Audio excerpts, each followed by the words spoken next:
What's up guys, you're watching Here Today Tech. I'm Rahul Sethi and I have with me the Galaxy S10 Plus. It's the biggest device in the Galaxy S10 series and comes with a 6.4-inch display. This is a 128GB model that comes at 73,000 rupees, 73,990 to be precise, while in US this retails for $999. There's a 1TB variant of this device as well, which is the most expensive one, that comes at 1,18,000 rupees in India and $1,600 in the US. Now the back side we see the major specifications. It has 6.4-inch display with Quad HD Plus resolution and it's a dynamic AMOLED panel. And we'll take a look at that. There's also a triple camera setup at the back side, 8GB of RAM, and there's wireless power share, which means that you can charge devices using this phone. Obviously the phones that can be wirelessly charged, or things like the smartwatch or the Galaxy Buds, can be charged using this device. So this is the Galaxy S10 Plus, guys. So the contents are placed in a different fashion this time around. The box that is placed inside the cover has a SIM ejector tool. Inside the box we get a case, which is a TPU case, a hard one, that can be used to protect the back panel of the Galaxy S10 Plus. Next there is a quick start guide that tells you how to set up the smartphone. Then there's the warranty card, a quick setup guide, and the regional lock guide that tells you that you need to use it on an Indian SIM first before you can use it in any other region. So let's now take a look at the smartphone itself. It's the first Samsung phone to have no bezels at all, and you'll see it has a punch hole display, which Samsung is using as a very good selling point. But we'll take a look at other features as well. Let me keep it aside and take a look at the other box contents first.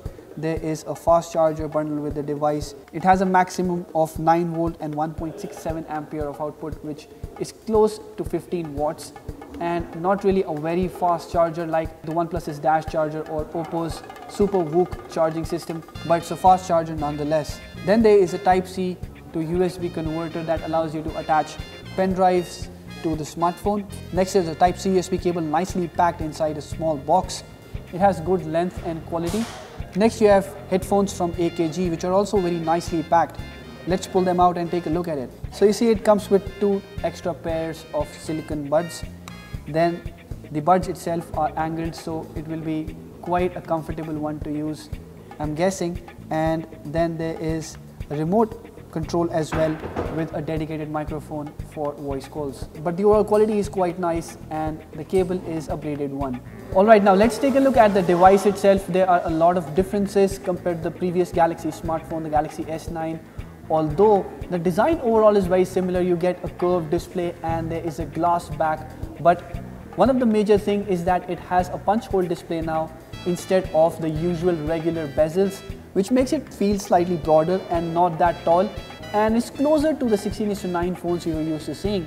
Also at the back you'll see there is no physical fingerprint scanner, as it has been embedded inside the display.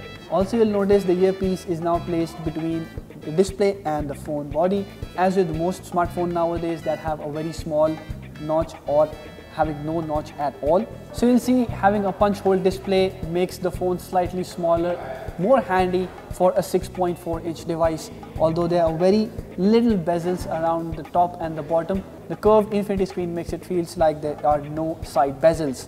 The power button is placed up top and is not very reachable if you're using the phone with one hand, while the volume rocker goes on the left alongside the dedicated Bixby button. And at the back you'll see there is the triple camera setup with single LED flash and regular sensors that Samsung has been putting on its smartphones, which are used for heart rate monitoring. I wonder if anyone still uses them. At the bottom you'll see there is a primary microphone, speaker, Type-C USB port, and a headphone jack. So Samsung has not only retained the sensors, it has also retained a headphone jack, and sometimes being traditional has its own advantages. Anyways, let me pull out the SIM tray and take a look at the slots. So it's a hybrid SIM slot that allows you to add SIM 2 or a micro SD card to expand storage. Also you'll notice that as soon as you pull out the SIM tray, there is a notification that tells you to put it back properly, which reminds me of the fact that the phone is IP68 water and dust resistant. Samsung has been making its phones water resistant since quite a long time now, and I almost forgot that the S10 Plus, in fact every smartphone in the S10 series is completely water and dust resistant. Also at the top you'll find there is the secondary microphone for noise cancellation, but there is no third microphone or any microphone placed at the back side of the phone. So while recording videos, only these two microphones will come into play. So these are the major design features. Also, if we talk about the build quality, there is Corning Gorilla Glass 6, the latest one at the front and at the back, and the phone has been given an aluminum frame which is very strong and sturdy. So in terms of build quality and design, Samsung's smartphones has been quite up there. Also, this is the blue color variant that we have received, and you can see the light that it reflects. It looks quite beautiful. There are 3 other different colors available in this variant. That is the blue, green, black and white, and the ceramic colors black and white are available for the 1 TB variant only. Anyways, let me quickly set up the smartphone and we'll take a look at its display, which is also one of a kind. So did you just see I accidentally pressed the back button while setting up the face recognition? So this is a disadvantage with most of the big smartphones having a curved or a big screen, is the fact that you accidentally end up pressing buttons at the corner of the display. So that is something you'll have to live with on the Galaxy S10. So I wasn't able to set up the fingerprint. Now let me quickly go into the settings menu and set up the fingerprint scanner. What you see here is the latest One UI that Samsung has made on the Android 9 Pie, and we'll take a look at that in a moment. Alright, so I've set up the both face and fingerprint recognition on the device, and let's quickly take a look at the fingerprint scanner first and how fast it is. So the phone is turned off and I don't see any sign as to where I should touch to unlock the smartphone, and it appears. So I'll just touch randomly and the phone opens.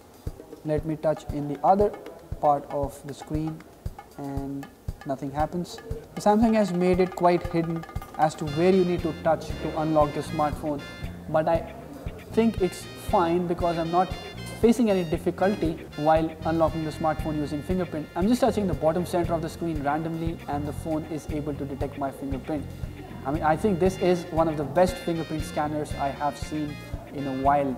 It's where the physical fingerprint scanner on the S7 used to be, and I am taking that to be the idea while I unlock the smartphone, and it opens up pretty much all the time. This is quite amazing. Also, I've just noticed that there is a different lock screen every time I unlock the smartphone, and this is something that Samsung has taken from Huawei and many other Chinese manufacturers that have been doing that, and Samsung has finally adopted it. Let me know what you think about it in the comment section below. For now, to me it doesn't really look bad, but Samsung of course is not the first company to do this. Before we talk about the interface of the smartphone, let us take a look at the display. It has a 6.4 inch size and has Quad HD resolution, which is similar to the previous Galaxy phone, but it's called the Dynamic AMOLED by Samsung. Compared to the previous one, it also has a lesser blue light, about 100% lesser blue light, which makes it quite safer for the eyes. In process, it is also able to show much accurate colors. Let's take a look at a YouTube video that shows the same.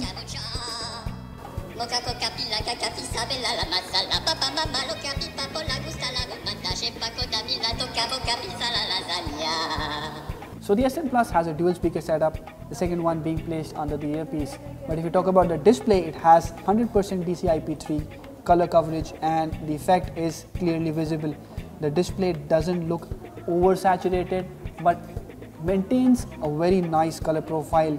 You'll see blacks are very deep and so are all the other colors. You'll see they're very definitive and look quite wonderful. The brightness levels, as you will see, can be shot up to about 1200 nits, which is top end. So you'll see the clarity and sharpness of a regular YouTube video can also be bumped up to make it look quite amazing. Now the dual camera setup is intrusive and will catch your eye every now and then, and that is something you'll have to live with. Let me know in the comment section below what you feel about that. But anyways, reducing the bezels has given the S10 Plus, a big phone like this, a good size. and made it more handy and ergonomic. Anyways, if we talk about the interface now, it has not only got some facial upgrades, but you'll see everything is very big, nice and intuitive. The icons are now clearly visible, and the cards, for example the notification cards, also are given a much bigger area. If you go to the settings menu, it has been divided into cards for a better organization, and this segregation clearly saves you some time, and it's easy to figure out menus, and these animations, once you get used to them, won't feel that heavy. But for now, I feel the multitasking is also much smoother and better compared to the Android Oreo based experience UI that was available on the S9 and the Note 9. Anyways, there are features like the digital well-being as well that are part and parcel of the Android 9 Pie, and their usual regular Samsung applications available on the device as well, like the phone care or the edge screen option, and also a customizable always on display. Now, because of the punch hole camera, the battery information and the network has been pushed towards the center of the screen, and the time has been put on the top left corner. So in case you get a lot of notifications, this area is going to be very crowded because there's much lesser space now, but it doesn't really create a lot of difference. In fact, if we talk about the camera and the camera application also, it has been changed slightly and appears to be much more intuitive, and switching between the cameras is also quite nice. You can either switch in definitive modes, or you can just use this bar to zoom in and zoom out. Also, if you talk about the front camera, you'll see it can be switched between wide angle and normal sensors. And if you take a look at the photo taken by the camera, it has a lot of beautification done to it. Alright, so we need to turn off the beauty mode as the photo appears to be very brightened and over processed. So this is the beauty filter that phone applies automatically, and let's take a photo now. Okay, so now the selfie appears to have good color reproduction, at least accurate color reproduction. Skin tones are quite nice, and the details are also pretty well captured. The shutter is quite fast, and there's OIS on the front camera as well, so it will be able to take care of low light shots. Now let me use the second camera also on the device that will be able to blur the background, and the details, as you'll see, are quite nice. They are intact, and in fact DxOMark has given the Galaxy S10 Plus top rating in terms of the front camera. We'll take a look at few samples taken by the phone in several lighting situations, and you can see for yourself how is the quality captured by the device. Here are some samples taken by the phone's rear camera. Although I'm not really a fan of Samsung cameras when it comes to flagship smartphones, the S10 Plus does do a nice job with both the front and the rear cameras. But overall, it's not just the cameras that I like about the S10 Plus. Straight out of the box, I really like the design. It has been given a much more ergonomic and user-friendly feel. That goes with the interface as well. I mean, the interface has improved drastically.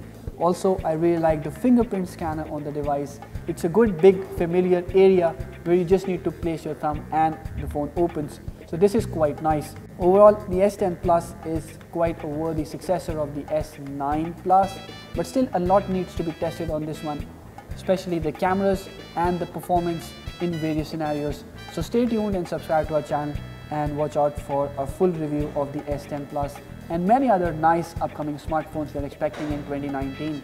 Do let us know how you find this video in the comment section below, and if you liked it, hit the thumbs up button. Share it with your friends and let them know about the S10 Plus, and do let us know in the comment section below what do you think about this device as well. Thank you for watching this video.